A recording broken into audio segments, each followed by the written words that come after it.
My pleasure to welcome you to the latest in our series of weekly speakers. Today, it's our pleasure to welcome Rose Gottemoeller for a talk entitled The Standstill Conundrum, the Coming Vulnerability of Second Strike Deterrent Forces. So as many of you will know, at the Center for Global Security Research, we've tried to shed some new light on the intensifying international competition for the disruptive military benefits of new and emerging technologies. At the center, we've examined different technologies for their implications. We've explored these technologies in combinations, looking for cross-domain connections and multi-domain strategies. And we found ourselves in the midst of an explosion of work in the think tank community on these questions. So a few months ago, we conducted a comprehensive review of the available English language literature on these topics. And the result was were two products, which are at our website, an annotated bibliography and an analysis of main ideas in the literature. And these two products made their way to Rose's desk at a moment when she was trying to do some thinking of her own about the impact of the changing technology environment on the stability of nuclear deterrence. And the resulting the new argument she's making on this topic is fresh, but fresh might not be the best adjective. Alarming might be a better one.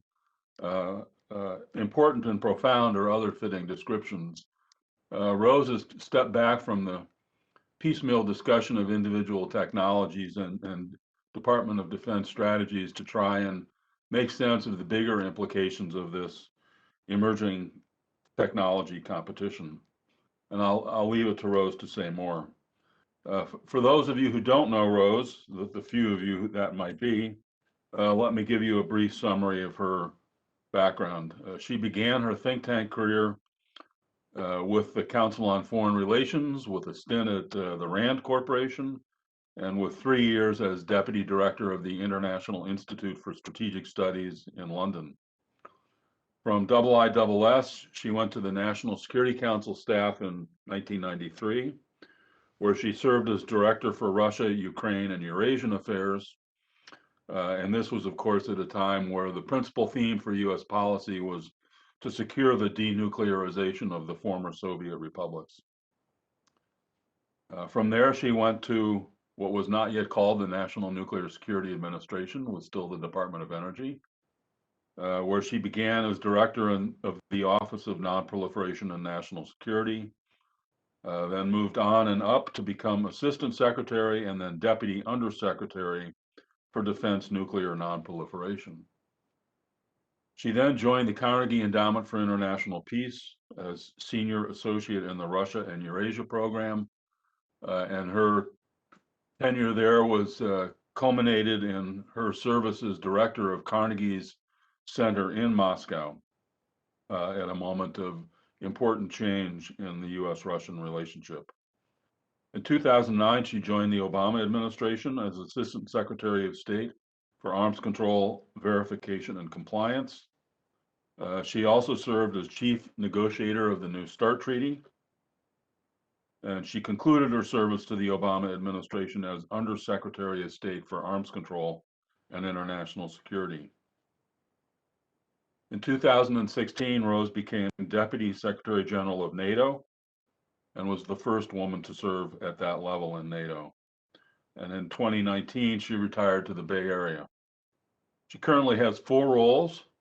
One is as a distinguished lecturer at Stanford University's Freeman Spogli Institute. Second is a research fellow at the Hoover Institution. Third, I'm pleased to note that she's a senior fellow at CGSR, and she's an active participant in our programs and a mentor to many of us. And fourth role, author. She's the author of a book that's actually being released this week on the negotiation of the New START Treaty. Rose has a bachelor's degree from Georgetown University and a master's degree from George Washington University. Thank you so very much, Brad. It's a real pleasure to be here today and to have this opportunity. Katie, I wonder if you could put up the first introductory slide, please. Again, thanks, Brad, for this opportunity to speak to a Livermore and wider audience under the banner of the Center for Global Security Research.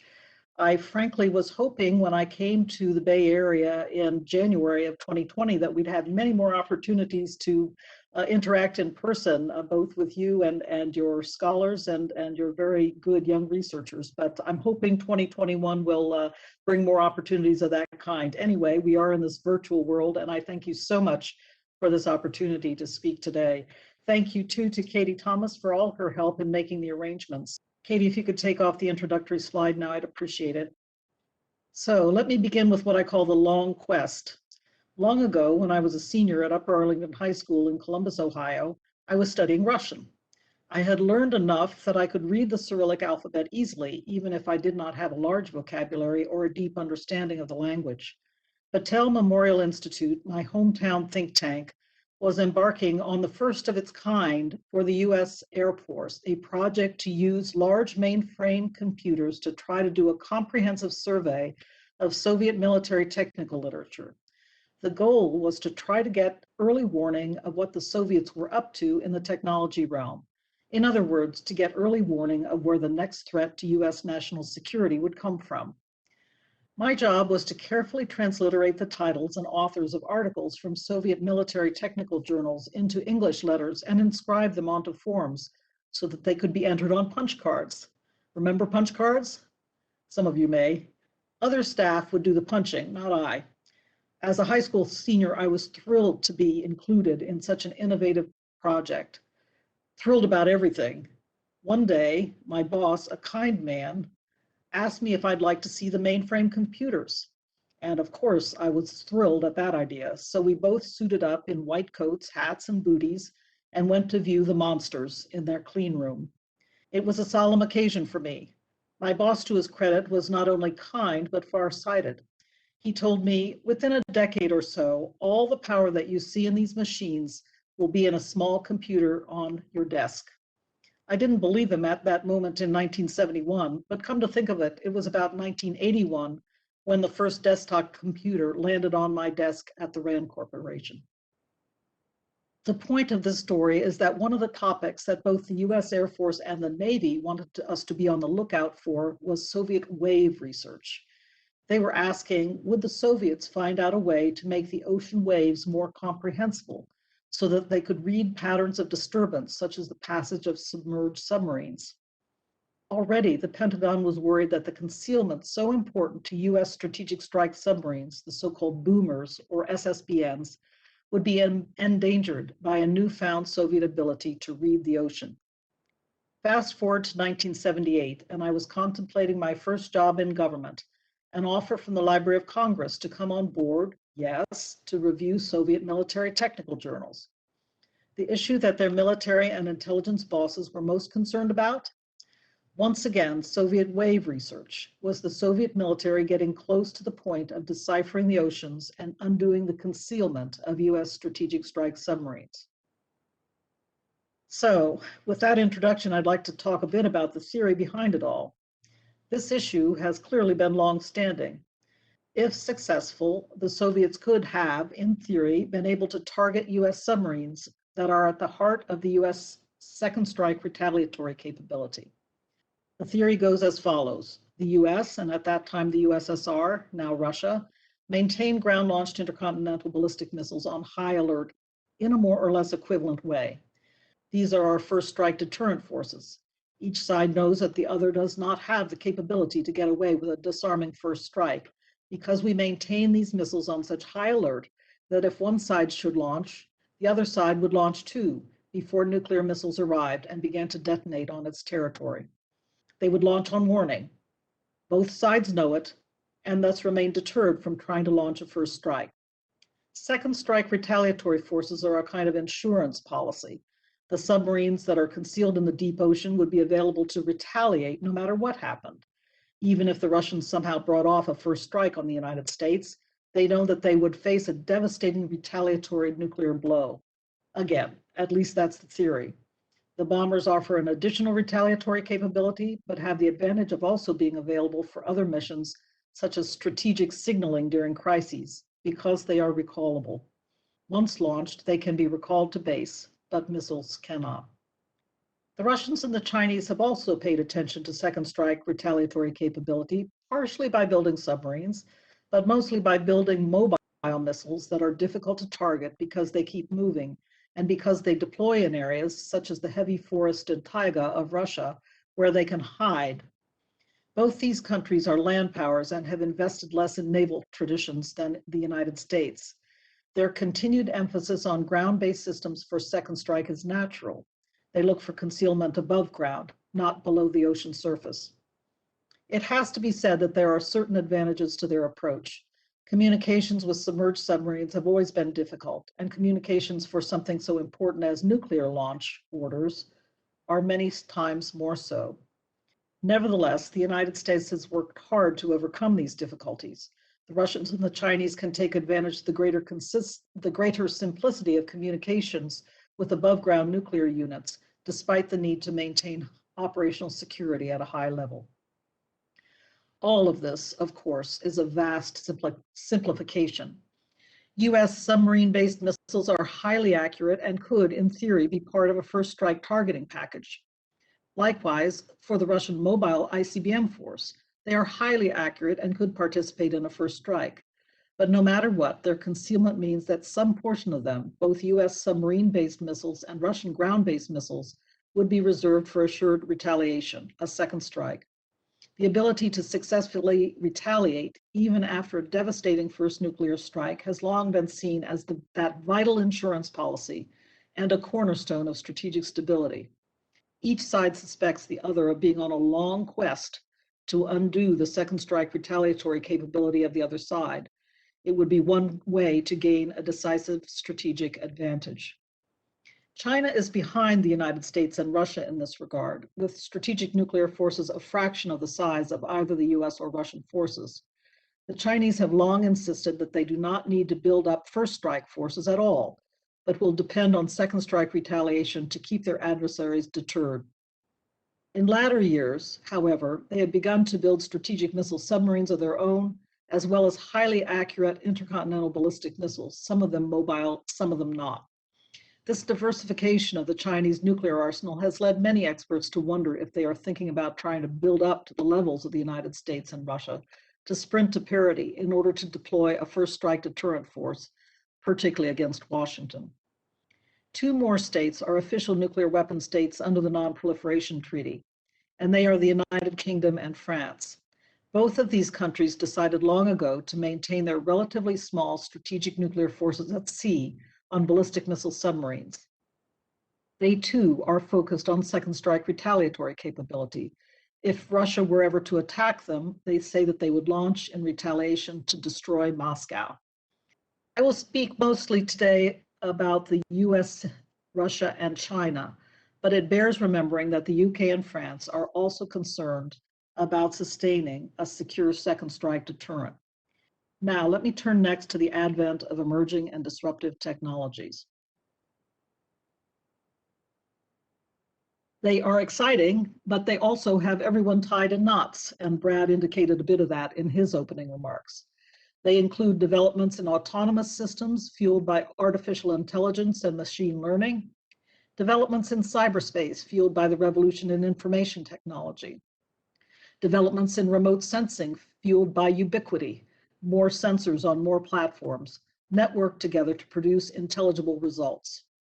Again, here, analytic tools driven by artificial intelligence are permitting massive amounts of data, big data, to be tamed so that they become useful, in theory, to decision makers.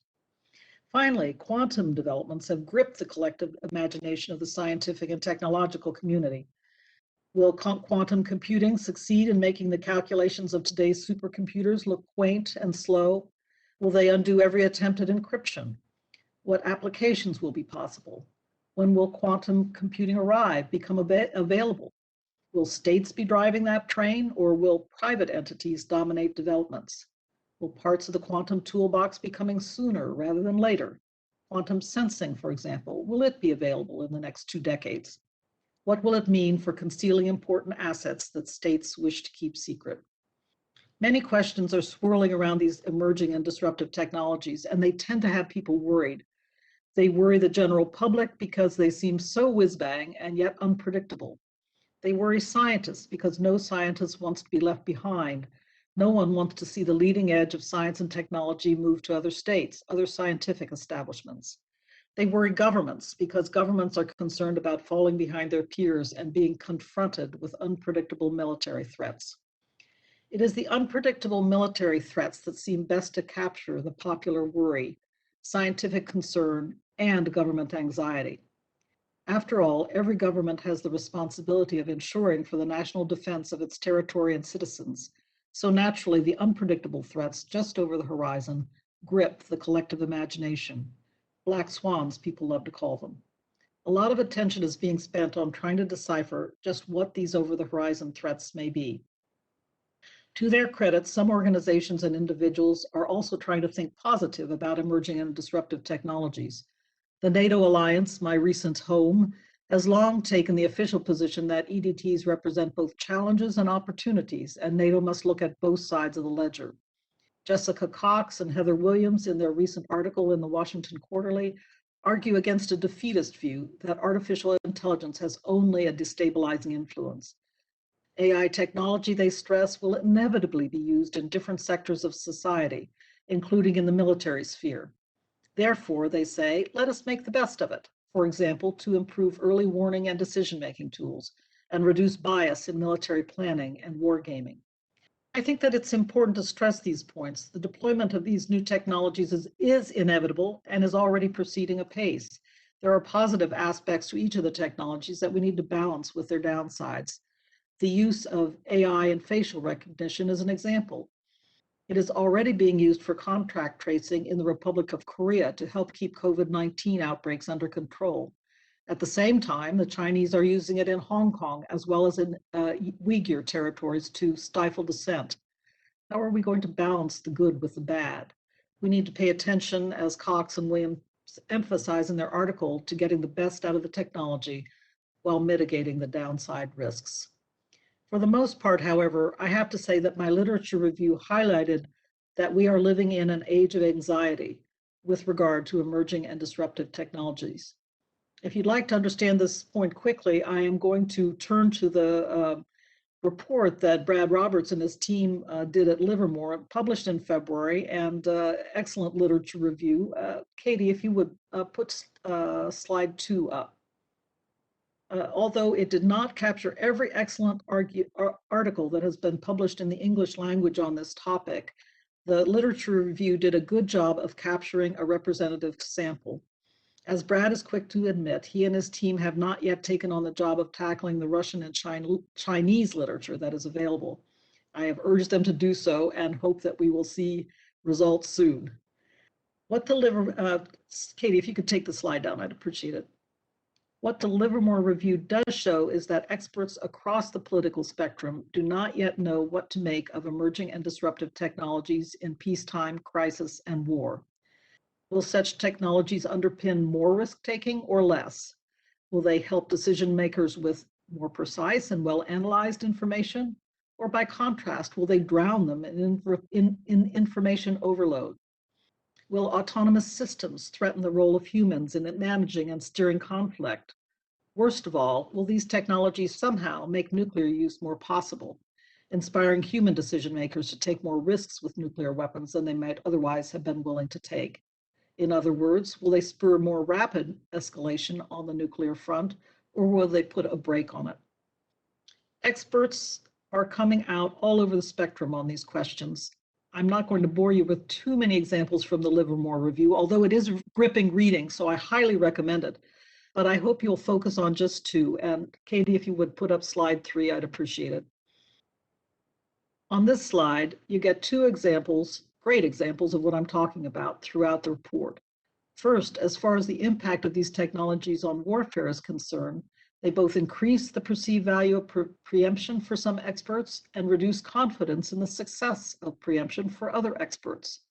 Second, as far as crisis management is concerned, some experts saw emerging and disruptive technologies as eroding crisis stability by gaining the ability to act covertly and thus take escalation risks, while others saw them improving crisis stability by reinforcing mutual vulnerability. Thank you, Katie. You can take down this slide now.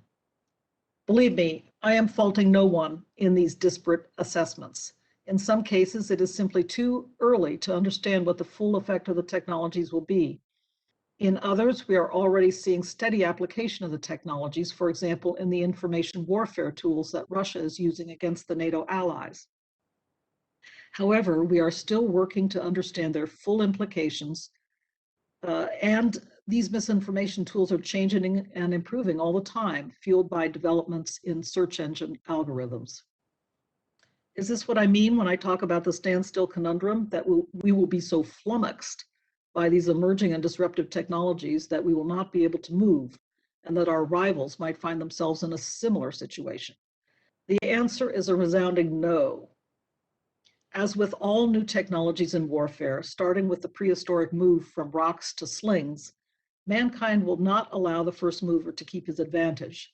Technologies become widely disseminated and then evolve in different ways in different locales according to national priorities and preferences. Nowadays, the competition over who will be the first mover in military applications of the technologies is driving the race. I predict it will continue apace for some time. Everyone will seek a first mover advantage, no matter how ephemeral it may be. It is up to national governments to ensure that they are not left behind at this stage, especially because although military applications may beguile at this point, it is the economic, commercial, and public benefits that will accrue more importance over time. No country with aspirations to science and technology leadership can afford to sit this race out on the sidelines. When the first mover competition flags on the military side and states can see their peers are acquiring out of the new technologies the same military capabilities they are, or perhaps even better ones, that is the point at which countries might begin to discuss restraint. Indeed, already the United States, Russia, and China begin to raise some ideas about rules of the road in outer space and the cyber realm. This trend, no doubt, will continue. In the meantime, we must remain alert to the dangers of inadvertent escalation as the uncertainties continue to plague us. I saw this firsthand at NATO, where, as I mentioned earlier, the alliance is already coping with massive numbers of misinformation attacks on a regular basis, supercharged with the speed at which social media algorithms and mobile communications can drive them. Cyber attacks are also a constant threat, as for any organization, big or small, playing a role in the world today. NATO, therefore, has to think about how to deter non-kinetic attacks, but also put a significant number of resources into becoming more resilient, better able to defend and respond if deterrence will not work. On a daily basis, in fact, deterrence clearly doesn't work against these gray zone or hybrid attacks, as NATO calls them. But resilience, redundancy, and clever responses do.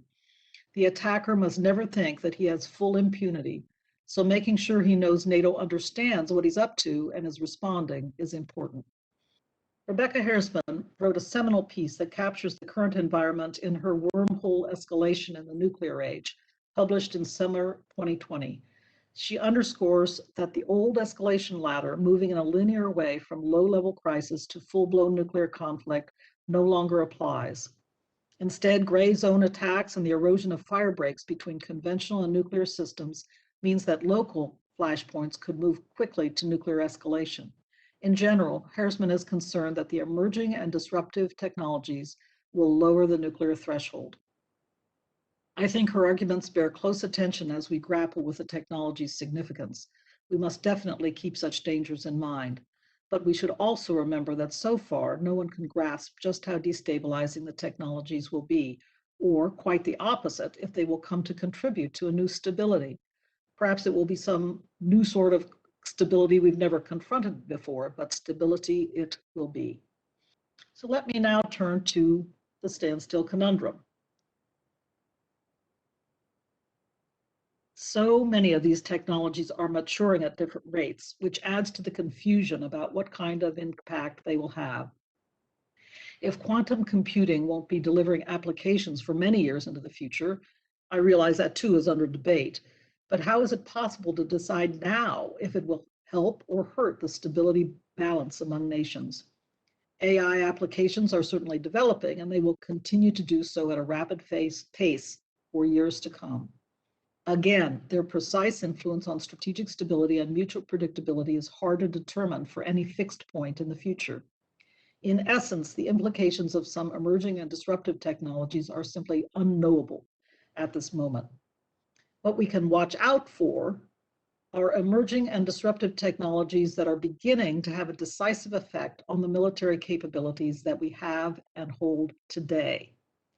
We can see a particular effect emerging and realize that it will mature in a foreseeable time frame, say 20 or 25 years. I suspect that such a decisive effect is emerging with regard to the concealment of second strike deterrence forces. As I discussed above, the ability to conceal nuclear missiles and keep them ready to retaliate should a nuclear adversary strike first, this is the heart of second strike deterrence. The Russians and Chinese have emphasized land-based mobile missiles that can move and hide in vast territories of forest, desert, or taiga, while the United States has emphasized putting its second strike retaliatory forces at sea on strategic submarines. Again, as I mentioned above, this difference is not absolute. Both the Russians and Chinese are deploying strategic strike submarines, and the US submarine-based missiles are capable of participating in a first strike if targeted to do so. But in general, the difference exists. The emergence of more ubiquitous Earth imaging and sensing is already beginning to erode the concealment of Russian and Chinese mobile missiles. While the US was dependent on a few large Earth imaging satellites, government-owned, it could not possibly keep track of these missiles. For one thing, the satellites are programmed to deliver images only over certain swaths of territory, not the entire landmass of Eurasia. For another, their passes are done in fixed periods of time, not on a 24/7 basis. Therefore, the survivability of Russian and Chinese mobile missiles was not in question. The US simply couldn't spend enough time or national treasure keeping track of all of them. These days, however, vast networks of imaging satellites are being put into low Earth orbit by commercial companies, with the ability to visit and revisit the same spot on the surface of the Earth several times a day and detect changes in what is happening on the ground. The networks are also capable of imaging the entire surface of the Earth on a 24/7 basis. In other words, with infrared and other imaging technologies that allow penetration of darkness and cloud cover. The vast number of images collected can be analyzed using artificial intelligence tools and big data analysis, allowing increasingly speedy information to be available to decision makers, including information about the location of Russian and Chinese mobile missiles. This result will not be achieved immediately, but we can already see that the imaging technologies are available, as well as the analytic tools to make sense of the images for targeting purposes. Thus, one might say that Russia and China will lose the concealment advantage of their mobile missiles, not today or tomorrow, but in the foreseeable future, 20 to 25 years. Now, what about submarines? From my early tales today, you know that the United States has long feared that Soviet and Russian science would render the seas transparent, making even the most silent of US submarines subject to targeting and destruction. The concealment of US strategic strike submarines has long been a predominant goal of policy in order to sustain US second strike retaliatory capability. Because of my early experience, starting at Battelle in 1971, I have tended to be skeptical that our adversaries can achieve the goal of undoing that concealment, rendering the seas transparent so that submarines become targetable. Lately, however, the advent of quantum sensing has led me to wonder, is the goal achievable in the next 20 to 25 years?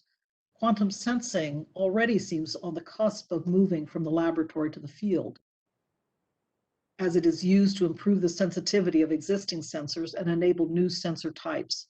Submarines may be a near-term target. Among other experts, Katerina Kubiak of the European Leadership Network shone a spotlight on this issue in her December 2020 piece, Quantum Technology and Submarine Near Invulnerability. I will note that Katerina is a bit skeptical about this notion, but there are other experts out there, and I find the literature on this very interesting and fast developing. I am not the first to argue that the concealment that enables a secure second strike is disappearing. James Miller, Richard Fontaine, Kerr Lieber, and Daryl Press made these arguments 5 years ago in separate articles. That is Miller and Fontaine in one and Lieber and Press in another. I believe I am the first, however, to argue that the disappearance of the secure second strike could occur within a similar period for the United States, Russia, and China, and indeed for the United Kingdom and France. That is what I am calling the Standstill Conundrum. The nuclear weapon states, all of whom are battling to stay on the leading edge of the new and emergent technologies, will endeavor and succeed in competing for those technologies in the areas that matter most for my assessment. Ubiquitous sensing bolstered by AI tools and big data analysis. They will, I predict, lose the survivability of their second strike retaliatory forces at approximately the same time, 20 or 25 years hence.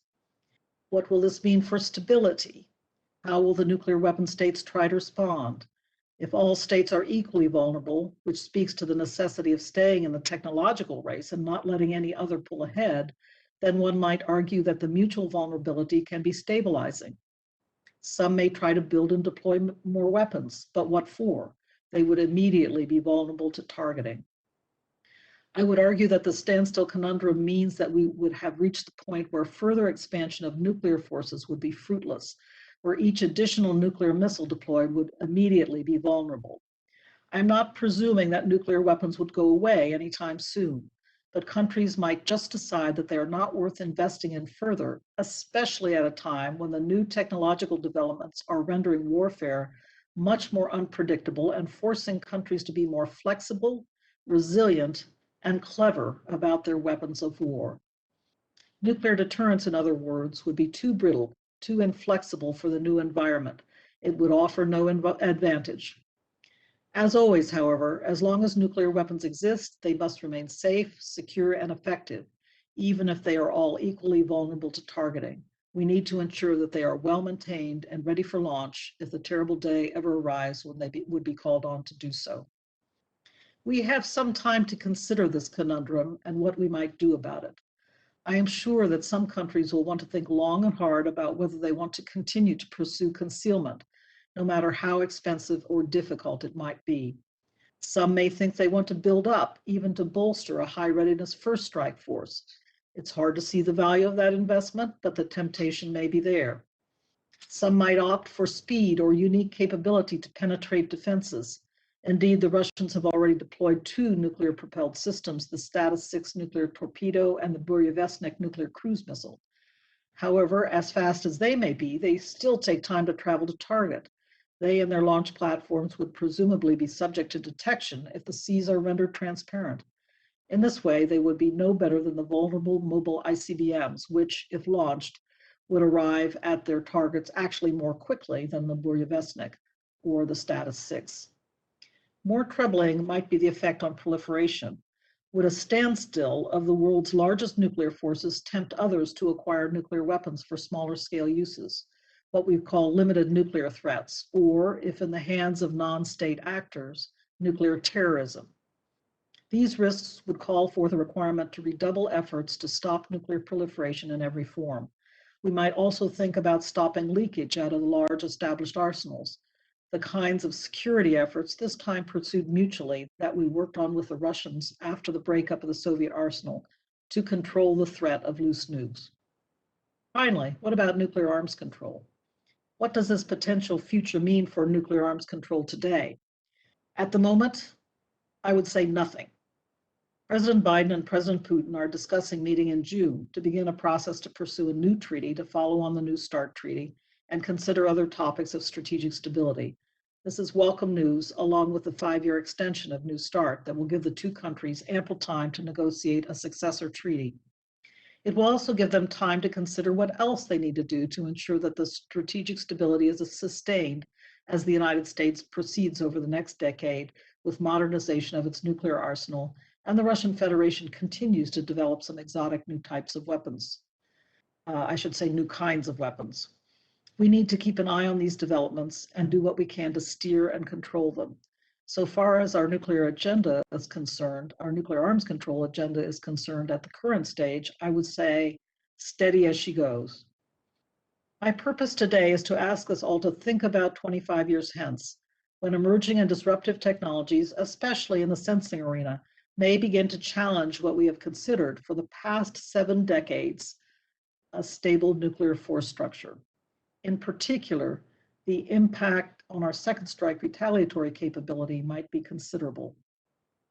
If we, the United States, allow ourselves to be outpaced in the acquisition of advanced sensor technologies, then we will find ourselves in a severely destabilized situation.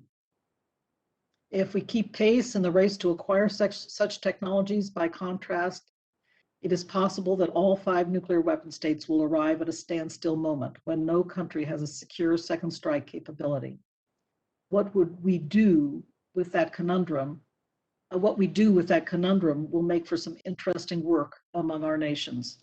I would argue, however, that the answer will not be new nuclear weapons, but redoubled attention to the promise as well as the problems of emerging and disruptive technologies. I've had many thoughtful and serious comments on this lecture since I first gave it to a Yale audience on April 15th. To summarize a few of the problems that my readers see, first of all, the ragged nature of the arrival point. Is it truly possible that the major nuclear powers will all arrive more or less simultaneously at the point where their second strike deterrent forces are vulnerable? Unlikely. They may all end up there, but their arrival times may be just different enough to spur significant destabilization. Brad Roberts, for example, pointed out that while the 3 major nuclear powers may arrive more or less simultaneously, the moment will arrive earlier for North Korea, Pakistan, India, Iran, and yes, the UK and France. All have different implications, all have great potential to be destabilizing. Rebecca Hersman emphasized that both the timing and the transparency of the transition are important. In the face of uncertainty, some powers are likely to perceive a fleeting window of opportunity and others one of vulnerability. If the transition is slower and more even than I suggest, she said, this would be a dangerous time indeed. And Jessica Cox asked me to take note of how sub-strategic nuclear forces would be affected during the transition. Would it be in the same way? Since they are more about regional warfighting, one might argue that I need to look at the effects on regional stability, not just strategic stability. Second comment I've gotten is the implausibility of undoing all second strike retaliatory forces at once, even if they are reliably targetable. Heather Williams pointed out that she sees a political dynamic here that I cannot ignore. As she put it, nuclear actors will not accept parity or mutual vulnerability, both for strategic and symbolic political reasons. They will keep building. Brad Roberts argued that it's one thing to know about where everything is, and another to be able to strike it all simultaneously with 100% certainty. The preparations for simultaneous strikes by air, sea, and land forces would be a dead giveaway and probably impossible to get right. And the third comment I've gotten has to do with the influence of the conventional nuclear transition. Rebecca Hersman stressed that there are different dynamics at work in the nuclear and conventional domains, and the interface between them will be unpredictable. In the conventional domain, there is an unrelenting pursuit of superiority, while on the nuclear side, the insularity of the nuclear community has made it vulnerable to not recognizing the risks of escalation. The 2 domains are working at cross purposes on the escalation ladder, my words, not hers. And will that unstable reality undo my standstill conundrum? So I welcome your comments today, your further comments today. I do want to continue to develop this idea. I'll welcome your comments either in our discussion or afterwards. You're welcome to get back to me in writing, and I'll be happy to make a written version available of the draft to anybody who is interested. I know, as Brad mentioned at the outset, this lecture will also be available to review after our meeting today. Now, before I close, I cannot avoid an advertisement. I want to let you know about my book, Negotiating the New START Treaty. It's going to appear in print this week on May 19th, and it's already available in its electronic version. So, Katie, if you could just show slide 4. I did not really discuss the New START process during this book, but I will be delighted to do so during our discussion if you wish. The battles with the Russians at the negotiating table and with the Senate during the ratification process make for some excellent lessons learned about the value of nuclear diplomacy. Katie, if you could show slide 5. If you are interested in the book, and I hope you will be, you can order it from the Cambria Press, either in its print version or in its electronic version. So thank you again. All slides can be turned off. Thank you, and I look forward to our discussion.